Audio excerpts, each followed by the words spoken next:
Hello dear students, welcome to SciMa Academy. This is Prema here. I hope all of you are doing very well. If you have not watched my previous videos, please go and watch my videos and subscribe to my channel. Those who have watched my videos, they know that I am starting with the chapter Circles of CBSE Grade 9. So I have posted the last video on terms and definitions of the circles. You will get an idea of what are the parts of the circle. So now I'm going to start with the theorems of the circles.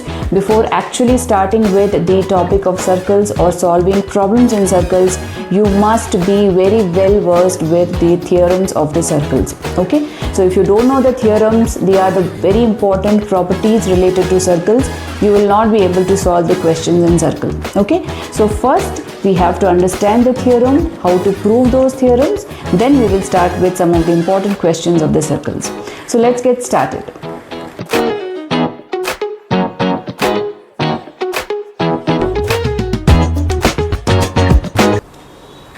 Now the next two theorems, that is theorem 5 and 6, is based on the distance of equal chords from the center. Okay, so the theorem 5 says that equal chords of a circle are equidistant from the center.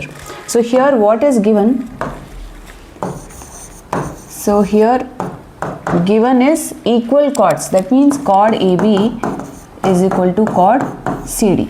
Okay, that is given to us. So you need to prove that they are equidistant from the center. That means you need to prove OL is equal to OM.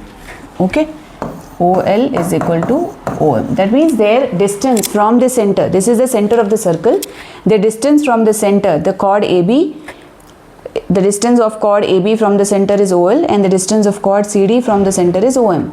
So we need to prove that they are equidistant from the center. Okay, so how do we prove this?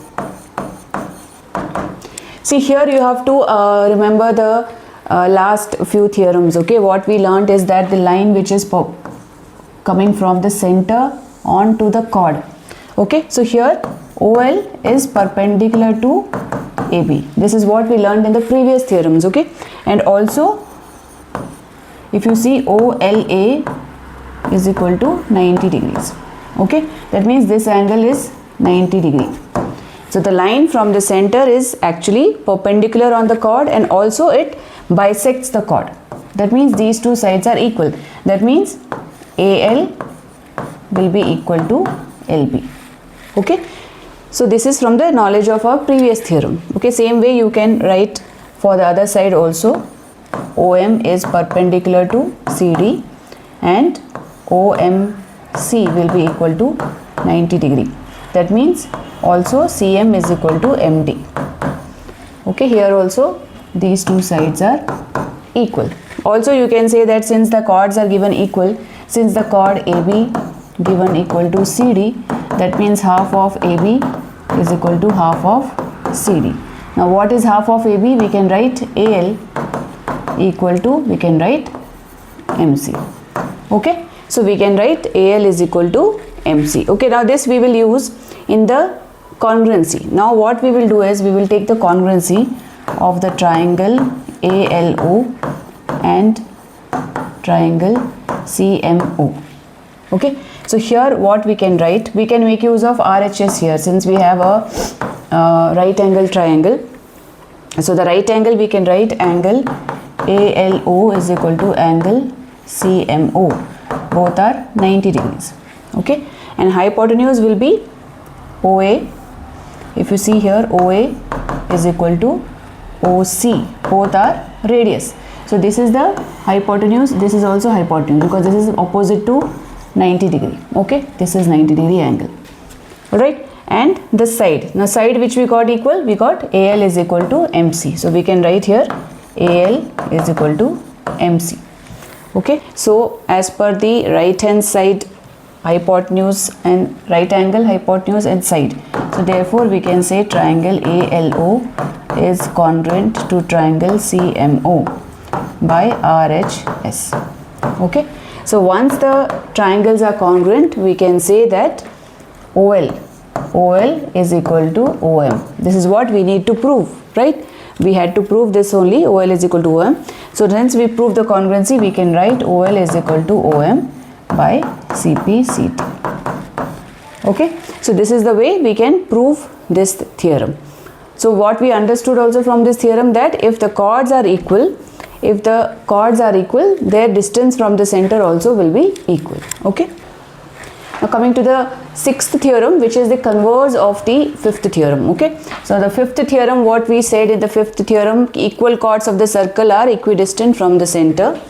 So in the sixth theorem, chords equidistant from the center. So here what is given? OL is equal to OM is given to you. They are equal. Okay. Chords equidistant from the center of the circle are equal in length. So you have to prove here whether the chords are equal or not. Okay. So here what is given to you? Given OL is equal to OM.